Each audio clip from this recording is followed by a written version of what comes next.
찬송가 364장 찬양 드리겠습니다.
함께 기도하겠습니다. 아버지 하나님, 은혜와 사랑을 감사합니다. 날마다 새벽마다 신선한 은혜를 주시고 늘 새로운 생명을 우리에게 부어주셔서 어렵고 힘든 인생길도 넉넉하게 이겨나갈 수 있도록 붙들어 주심을 감사합니다. 하나님, 오늘 새로운 날이 밝았으니 새로운 은혜가 필요합니다. 새로운 능력이 필요합니다. 이 새벽에 풍성하게 그 은혜와 능력을 쏟아 부어 주시옵소서. 오늘도 그래서 새로운 날, 새로운 은혜를 가지고 새로운 능력 안고 나가서 세상을 넉넉히 승리할 수 있는 복된 삶이 될 수 있도록 인도하여 주시옵소서. 아버지 하나님, 사회가 늘 불안하고 두려운 일 참 많고 복잡 다변화되고 있습니다. 하나님, 이러야 할 때일수록 더욱 철저하게 하나님을 의지하고 하나님을 믿는 참 성도로 살아가기를 원하오니 우리를 붙들어 주시옵소서. 날마다 말씀 붙들고 기도하며 하나님을 믿을 때에 하나님께서 우리를 붙들어 주시고 인도하시는 그 모든 신선한 경험들을 날마다 누릴 수 있도록 역사하여 주시옵소서. 오늘도 겸손하게 하나님의 말씀 앞으로 나아갑니다. 그 말씀에 큰 깨달음 있게 하여 주시고 하나님, 내게 원하시는 삶이 있다면 기꺼이 순종하여 하나님의 마음을 시원케 해드리는 귀한 시간 되도록 역사하여 주시옵소서. 감사드리며 예수님의 이름으로 기도하옵나이다. 아멘. 오늘 우리에게 주시는 하나님의 말씀은 마태복음 7장 9절에서 12절 말씀입니다.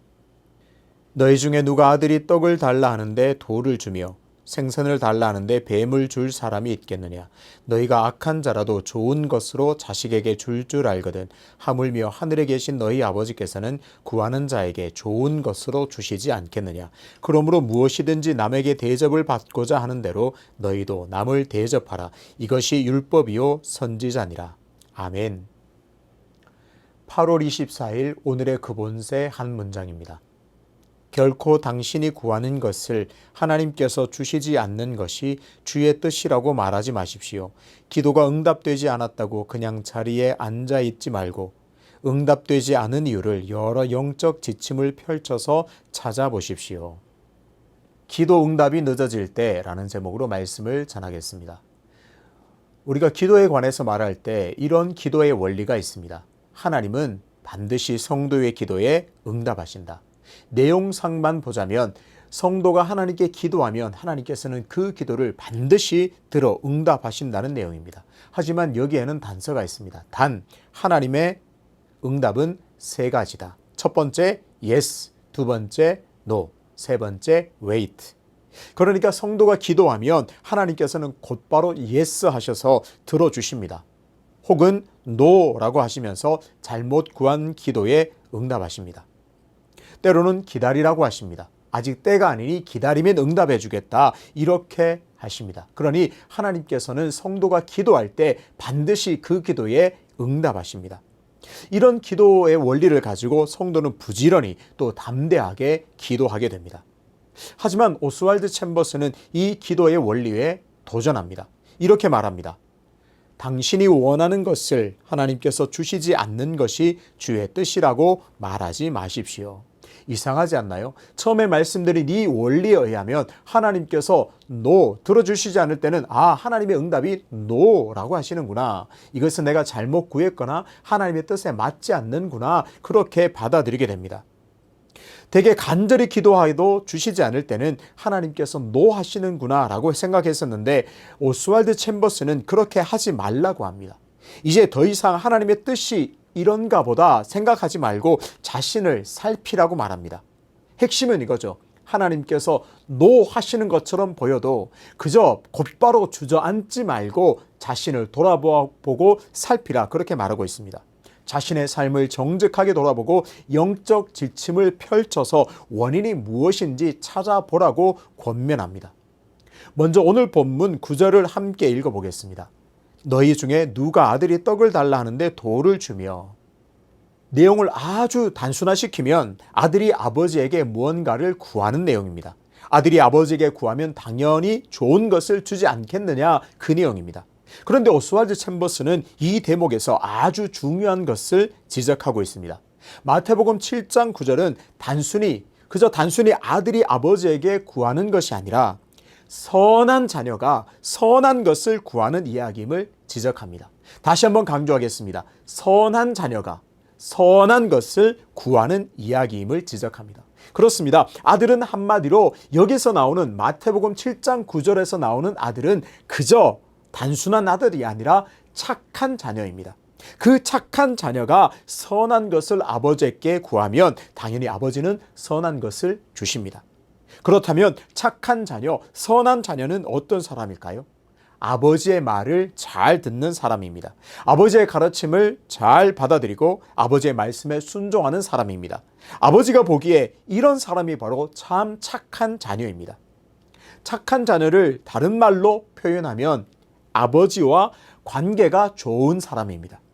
평소 아버지의 관계가 좋은 아들은 아버지에게 뭔가를 요구하는 것이 어렵지 않습니다. 그저 편안하고 당연하게 구하게 됩니다. 아버지, 내가 이것이 필요하니 이것 좀 주십시오. 구하는 것이 너무나 쉽고 자연스럽습니다. 당연하게 여겨집니다. 반대로 관계가 좋지 않은 아들이라면 어떨까요? 응답은커녕 이 아들은 아버지를 만나는 것 자체가 너무 어렵고 힘든 일이 됩니다. 기도의 구조가 이와 같습니다. 기도하는 것을 하나님께서 주시지 않을 때, 하나님께서 구했는데 허락하시지 않을 때는 너무나 쉽게 주님의 뜻이라고 주저앉아서는 안 됩니다. 어떻게 해야 할까요? 살펴야 합니다. 이제는 하나님께서 no 하시는 것처럼 보여도 살펴야 합니다. 나와 하나님과의 관계를 살펴야 합니다. 내가 하나님과 친밀한가? 더 구체적으로는 나는 착한 자녀인가를 점검하고 또 살펴야 합니다. 착한 자녀는 하나님의 명령, 하나님께서 원하시는 삶을 사는 사람입니다. 하나님께서 원하는 착한 행실을 일상에서 이루어내는 그런 사람입니다. 또 하나님께서 원하시는 착한 그 행실은 일상에서 이루어지는 여러 관계를 통해서 드러납니다. 남편, 아내와의 관계, 형제, 자매, 자녀, 동료와의 관계가 좋은지를 살펴야 합니다. 마태복음 5장 23절, 24절입니다. 그러므로 예물을 제단에 드리려다가 거기서 내 형제에게 원망 들을 만한 일이 있는 것이 생각나거든 예물을 제단 앞에 두고 먼저 가서 형제와 화목하고 그 후에 와서 예물을 드리라. 이 말씀을 읽으면서 아주 재미있는 생각이 들었습니다. 현대인들은 손해를 보는 것을 굉장히 싫어합니다. 어떤 일을 해도 효율적이고 성과가 있어야 합니다. 방금 읽은 말씀을 뒤집어 보면 그동안 얼마나 많이 헛된 일을 했는지를 알 수 있습니다. 얼마나 많이 손해보는 일을 했는지 모르겠습니다. 하나님 앞에 예물을 드리려다가 형제에게 원망 들을 만한 일이 생각나면 먼저 그것 해결하고 와서 예물을 드리라 말씀합니다. 그렇지 않으면 어떻게 될까요? 예물 드리는 일이 헛된 일이 됩니다. 아무리 정성스럽게 예물을 드려도 소용이 없다는 말입니다. 하나님께서 그 예물을 받지 않으신다는 말입니다. 올바른 관계를 갖지 않으면 그야말로 손해되는 일이 벌어집니다. 중요한 사실을 여기서 발견할 수가 있습니다. 기도는 그저 기도 생활에만 독립적으로 존재할 수 없습니다. 기도는 항상 무언가 연결되어 있습니다. 기도는 하나님의 관계와 연결되어 있습니다. 하나님과의 관계가 좋아야 기도 응답의 축복을 풍성하게 누리게 됩니다. 우리는 오해할 수 있습니다. 기도 생활만 열심히 하면 되지, 기도만 열렬하게 하면 되지. 아닙니다. 기도는 늘 하나님과의 관계와 연결되어 있습니다. 그래서 하나님과의 관계가 좋을 때 그 기도가 잘 되고 기도 응답의 축복을 풍성하게 누리게 됩니다. 동시에 기도는 주변 사람들과도 연결되어 있습니다. 주변 사람들과의 관계와 연결되어 있습니다.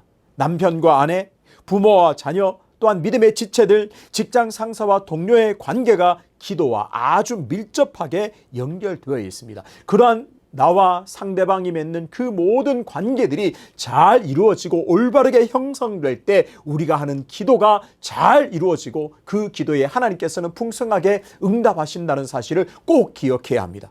그 관계들이 바르게 이어지고 또 바르게 형성될 때 기도 응답은 환하게 우리 앞에 열려지게 됩니다. 그래서 오스왈드 챔버스는 한 가지 모순을 지적하고 있습니다. 그 모순이 뭘까요? 아버지와 관계가 좋지 않은 아들이 아버지에게 뭔가를 구하는 것은 매주 부자연스러운 일이 아닌가, 그것을 지적합니다. 못된 아들이 아버지께 그저 자신이 원하는 것을 요구만 한다면 그야말로 사람들에게 욕먹을 일이 됩니다. 그런데 기도에 관해서는 이 당연한 원리를 전혀 고려하지 않는다 지적합니다. 성도가 기도할 때 하나님과의 관계는 전혀 생각하지 않고 오로지 기도를 별개의 문제로 생각하고 접근하고 있음을 지적합니다. 오늘 우리가 이 모순이 내 안에 존재하고 있지 않은지, 오늘도 내 안에서 이런 모순이 일어나지 않는지를 잘 살펴야 할 줄로 믿습니다. 내가 기도하는 일에만 열중할 것이 아니라 내가 하나님과의 관계가 좋은가, 내가 하나님 앞에서 좋은 자녀인가를 늘 점검함을 통하여서 내가 하는 기도가 당연한 것이고 내가 하는 기도가 자연스러운 것이 될 수 있도록 늘 우리를 살펴야 합니다. 보통 기도할 때는 나의 기도 제목에만 집중할 때가 많습니다. 기도 제목만 중요하게 여길 때가 있습니다. 그런데 아닙니다. 기도할 때는 기도 제목보다 관계가 더 중요합니다. 하나님과의 관계가 중요합니다. 일상생활에서의 여러 관계가 좋아야 하나님께서 기꺼이 구하는 것을 주십니다. 정리해보면 기도 응답을 잘 받는 비결은 좋은 자녀가 되는 겁니다. 내 주위 사람들과 좋은 관계를 유지해야 합니다. 그렇게 좋은 관계를 유지할 때 하나님께서는 구하는 것을 주십니다. 하나님과의 관계뿐만 아니라 내 주위에 형성된 모든 관계들을 올바르게 제대로 형성하고 유지해 나갈 때 하나님께서는 그것을 보고 좋은 자녀로 인정하십니다. 그래서 그 좋은 자녀가 구하는 모든 것을 하나님께서는 기꺼이 응답하시고 기꺼이 구하는 것을 주십니다. 오스왈드가 말한 바로 이 영적 지침을 살피라는 말을 쉽게 표현하면 황금률이라 할 수 있습니다.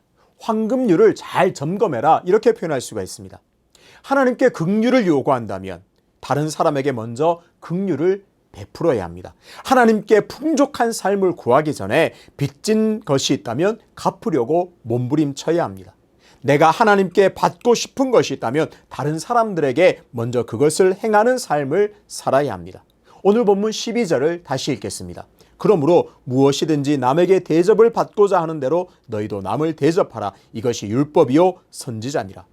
그렇습니다. 성도가 기도 응답을 받기 위해서는 기도와 삶의 일관성이 있어야 합니다. 기도하는 시간만 기도가 아님을 꼭 기억해야 합니다. 내 삶의 자리가 바로 기도의 자리요, 기도의 시간입니다. 내가 살아가는 일상의 순간순간이 바로 기도의 시간임을 꼭 기억해야 합니다. 그래서 오스왈드 챔버스는 우리에게 정곡을 찌르는 말을 합니다. 두 번째 단락입니다. 나에게 속한 사람을 자유롭게 하지 않으면서 내게 자유를 달라고 구하고 있지는 않습니까? 남의 과실을 용서하지 않고 냉정하게 대하지 않았습니까? 친척들과 친구들 사이에서 하나님의 자녀로 살았습니까? 어떤가요? 기도하는 그 시간만을 점검하라 말하지 않습니다. 기도를 이렇게 잘하고 있지 않느냐? 기도할 때 이렇게 간절히 기도했느냐? 그것을 말하지 않습니다. 어떤 걸 질문하고 있나요? 내 일상의 삶들을 질문하고 있습니다. 내가 일상에 살아가는 삶들을 점검함을 통하여서 그 기도가 올바른지를 살펴보아라. 그렇게 정곡을 찌르고 있습니다. 오늘 한 가지는 꼭 기억해야 합니다. 기도와 삶은 연결되어 있다는 사실을 잊어서는 안 됩니다. 기도만 따로 존재하지 않습니다. 삶이 기도요, 기도가 곧 삶이 되어야 합니다. 그것이 하나님께서 원하시는 착한 자녀가 되는 길입니다. 오늘의 큰 주제를 다시 한번 짚어보겠습니다. 하나님의 착한 자녀가 선한 것을 구할 때 하나님께서는 그 모든 기도에 응답하십니다. 그러니까 착한 자녀가 되기 위해서 하나님과의 관계를 늘 점검하고 삶의 여러 관계를 바르게 세워가야 합니다.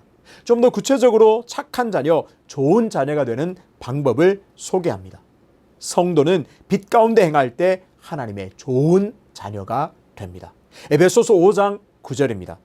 너희가 전에는 어둠이더니 이제는 주 안에서 빛이라. 빛의 자녀들처럼 행하라. 빛의 열매는 모든 착함과 의로움과 진실함에 있느니라. 사도 바울은 성도가 어떤 존재인지를 선명하게 가르쳐주고 있습니다. 성도는 전에는 어둠이었다가 이제는 빛의 자녀가 되었습니다. 그러므로 당연히 빛의 자녀들처럼 행하라 명령하고 있습니다. 빛의 자녀는 삶 속에서 구체적으로 삶의 열매를 맺습니다. 아주 당연한 이야기죠. 빛의 자녀는 당연하게 빛의 열매를 그 삶 속에서 맺게 됩니다. 어떤 열매죠? 착함, 의로움, 진실함이라는 열매를 맺게 됩니다. 바꿔 말하면 성도가 빛의 자녀임을 성도의 열매를 통해서 증명해야 합니다. 삶 속에 빛의 자녀가 되었다 고백만 하면서 삶에 그 어떤 열매도 없다면 빛의 자녀인 것을 의심해 보아야 합니다. 삶 속에서 착함과 의로움과 진실함이라고 하는 이 열매가 드러나는 그런 삶을 살아야 합니다. 착함으로 사람을 선하게 대해야 합니다. 그리스도의 따뜻한 사랑으로 사람들을 너그럽게 그리고 관용하고 품어 주어야 합니다. 또한 항상 의로운 삶을 살아야 합니다. 그리고 모든 관계에서 진실을 근거로 해야 합니다. 이익을 위해서 거짓을 말하거나 자신의 유익을 위해서 사람을 속여서는 절대로 안 됩니다. 성도가 이렇게 빛 가운데 행할 때 하나님께서는 그 사람을 진정 착한 자녀로, 선한 자녀로 인정해 주십니다. 그러니까 어떤가요? 하나님께서는 기도하는 그 시간만 주목해 보지 않습니다. 하나님께서는 오히려 기도하는 그 시간보다 그 성도 자녀가 어떤 삶을 사는가 거기에 더 관심을 가지고 보십니다. 하나님께서는 우리가 성도가 이러한 삶을 빛의 자녀답게 빛의 열매를 맺는 삶을 살 때 하나님께서는 그제서야 착한 자녀로, 선한 자녀로 인정해 주십니다. 그렇게 선한 자녀로 살기 위해 몸부림칠 때 하나님께서는 구하는 모든 것을 들으시고 그대로 주십니다. 처음에 말씀드린 기도 응답의 원리는 여전히 유효합니다. 하나님께서는 우리가 기도할 때 반드시 응답하십니다. 때로는 yes, 때로는 no, 때로는 wait라고 응답하십니다. 분명한 것은 하나님께서는 항상 성도의 기도를 들으시고 응답하신다는 사실입니다. 하지만 그동안 구하는 것을 주시지 않을 때 너무 쉽게 그것이 하나님의 뜻이라고 여기고 주저앉아 있던 것을 다시 살펴야 합니다. 너무나 빨리 하나님의 응답이 노라고 결론 내렸다면 이제는 그렇게 하지 말고 하나님의 관계를 살피고 주변 사람들과의 관계를 잘 살펴보아야 합니다. 내가 빛의 자녀처럼 빛의 열매를 맺도록 그렇게 살았는가 나를 돌아보아야 합니다. 그래서 성도는 좋은 자녀, 착한 하나님의 자녀가 되는 것을 목표로 삼아야 합니다.